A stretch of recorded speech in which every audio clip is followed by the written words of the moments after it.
I zoti shtëpis mund të dalë befasia e këtij kompeticioni. Kosova, që është edhe një koqire lojrave mesdhetare, Prishtina 2030, po thuhet se mund të tregoj rezultate të rëndësishme veçmas në një sport. Si federate kemi një strategji, e kemi hartu një të tillë në mënyrë që me ngrit kapacitetet brenda vendit tonë. Kjo gjë po shihet përmes rezultateve siç është ngritja e kapaciteteve sportive, investime në qendra të reja të padellit, hapja e shkollave për fëmijë, e njëkohësisht edhe inkuadrimi i padellit në sportet dhe domethënë në kuadër të universiteteve sportive. Veç padelit, kosovarët po kërkojnë që në lojrat mesdhetare që për herë të parë do të organizohen në kryeqytet të përfshihet edhe një tjetër sport. Jemi tu boqmos që rugby të jetë pjesë e lojrave mesdhetare.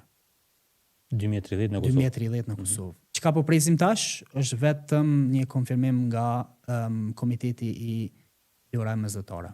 Nëse në këto dy ajo, në një tjetër pothuajse tashmë ka nisur identifikimi lojtarëve e trajnerëve që do të jenë ekip konkurrues. Jemi duke punu në atë drejtim që mi identifikua dhe trajnerët dhe lojtarët e drejtarit në 3-3, në mënyrë që më pas të ata që janë të duhurit investojmë 4 vjet për paraqit.